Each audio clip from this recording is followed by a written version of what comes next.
कुछ लोगों को मिलिट्री कोर्ट से सजाए मौत होकर वो अल्लाह को प्यारे कर दिए गए थे। मिलिट्री कोर्ट सरे से अदालत ही नहीं है, वो कोर्ट ही की तारीफ में नहीं आती है। ये समाअत हुई मिलिट्री कोर्ट की ट्रायल के ख़िलाफ़ जो मुख्तलिफ पटिशन्स थी। आज की शुरुआत आपने देख लिया कि अटॉर्नी जनरल फॉर पाकिस्तान ने प्राइम मिनिस्टर की तरफ से, फेडरल गवर्नमेंट की तरफ से ये एतराज़ किया उस बेंच पर एक जज साहब पर जो बाद में रिक्यूज़ कर गए खुद ही। और इसी से ही आप अंदाज़ा करें कि वफाकी हुकूमत को ये बावर हो गया कि उनका केस इतना कमज़ोर है कि उनके ख़िलाफ़ फ़ैसला होने जा रहा है। और इसीलिए उन्होंने ये हरबे इस्तेमाल किए जो आज से बहुत पहले से करते चले आ रहे हैं, बेंचेस की तश्कील पर एतराज़, और इसी तरह वो सब्सटेंशियल जो है इश्यूज़ को वो डॉर्मेंट करके वो रेशोज़ की तकसीम में लगे हुए हैं और सब्सटेंशियल जस्टिस से वो बहुत ज़्यादा एतराज़ कर रहे हैं। तो आज जब बाकी उसके बाद शुरुआत हुई और नया बेंच बना 6 रुकनी बेंच, तो फिर उस वक्त राजा साहब ने बहस शुरुआत की और उसमें उन्होंने ये बावर करवा के साबित कर दिया कि FB अली से लेकर और जो लियाकत हुसैन से लेकर और उसके बाद जो है डिस्ट्रिक्ट बार एसोसिएशन रावलपिंडी से लेकर और वो तमाम अहाता महरम अली के केस से शुरुआत करके ये बावर करवाया कि मिलिट्री कोर्ट सरे से अदालत ही नहीं है, वो कोर्ट ही की तारीफ में नहीं आती है, जो आर्टिकल 175(3) में मुंदरज है। और जिसके बाद जो है जब इंडिपेंडेंस ऑफ जुडिशरी शरफ अफरीदी के बाद जब केस जब अलहदा हुआ, अदलिया को आज़ाद कर दिया गया, मुकन्नना से अलहदा हो गया, एग्जेक्टिव से अलहदा हो गया, इंतज़ामिया से मुकम्मल तौर पर अलहदा हो गया, तो उसकी हैयत और नौयत ही बदल गई। क्योंकि फिर उसके बाद से कोई ऐसी अदालत जिसकी सुपरवाइजरी जूरिसडिक्शन, जिसकी अपैलेट जूरिसडिक्शन, जिसकी रिविजनल जूरिसडिक्शन, जिसकी इनहेरेंट जूरिसडिक्शन अदालत आलिया और अदालत उज़्मा के ताबे न हो, वो अदालत नहीं कहला सकती है आइन के आर्टिकल 175(3) के तहत। और ये इतनी वजाहत और बलागत के साथ जो है राजा साहब ने अदालत के आगे जो है पेश किया और हवाला जात दिए सारे, न सिर्फ अपने मुल्क से बल्कि दूसरी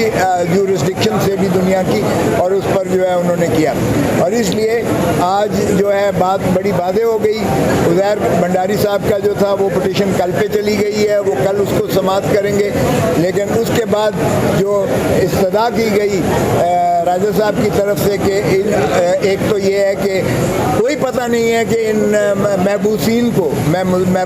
मुल्ज़मान भी नहीं कहूँगा, इनको हब्से बेजा में रखा जा रहा है, इसलिए कि इनकी कस्टडी जो ली गई है ATA कोर्ट से ली गई है, वो पता नहीं कहाँ रखा जा रहा है, किसी को कोई पता नहीं है, कितने नाम हैं किसी को कोई पता नहीं है। इनको फैमिलीज़ के साथ मिलने की इजाज़त नहीं दी जा रही है, वकला के साथ कोई इनका जो है राब्ता नहीं है। तो ऐसे में जब ये नालिश की गई, इस्तदा की गई, तो अदालत उज़्मा ने अटॉर्नी जनरल साहब से कहा कि भाई ये फैमिलीज़ से मिलना तो इनका हक बनता है, वकला से मिलने दें, रखा कहाँ हुआ है ये भी बताएं। और नाम तक नहीं बताए जा रहे कि कितने कौन कौन से लोग हैं जो इस वक्त उनकी मिलिट्री कस्टडी में है। तो उस कस्टोडियल जो है जगह पर, उसकी कानूनी हैसियत पर, उसके फैमिली को ना मिलने पर उनकी इस वक्त क्या कैफियत और क्या हालात हैं। क्योंकि इन्होंने ये भी खदशा जाहिर किया कि अगरचे आपने 102 कहा है, लेकिन हमारी इत्तला के मुताबिक इससे बहुत ज़्यादा जो है अशख़ास हैं। इसलिए एक सरासीनगी पाई जाती है उन लोगों में कि कुछ लोग ये ना हो कि वो मिसिंग ही हो गए हैं, क्योंकि मिसिंग की टर्म भी आप जानते हैं कि कितनी ज़्यादा वो एक रिपल क्रिएट करती है ख़ानदानों में, फैमिलीज़ में। तो एक तो ये उन्होंने अटॉर्नी जनरल साहब को कहा, और साथ ही जो हमने खदशात जाहिर किए कि जनाब ये ऐसे सीक्रेटिवली किस्म के ये ट्रायल्स होते हैं कि इसमें सज़ा कर देते हैं और फिर आप ये कहेंगे कि जी ये पास्ट एंड क्लोज ट्रांजैक्शंस हो गए हैं। और महरम अली के केस में और लियाकत हुसैन के केस में भी ऐसा हुआ था कि कुछ लोगों को मिलिट्री कोर्ट से सज़ा सज़ाए मौत होकर वो अल्लाह को प्यारे कर दिए गए थे, और फिर जाहिर है कि उस समाज का और उस फैसले का उनको क्या फ़ायदा मिलेगा। तो आज अदालत उज़्मा ने इन खदशात की रोशनी में ये भी अटॉर्नी जनरल साहब को कहा कि उम्मीद करते हैं कि आप ट्रायल्स, मिलिट्री कोर्ट्स ट्रायल्स से इज्तनाब करेंगी। तो एक किस्म का ये स्टे भी हो गया कि मिलिट्री कोर्ट्स इसकी मज़ीद समाअत नहीं करेंगी। कल अटॉर्नी जनरल साहब फहरिस्त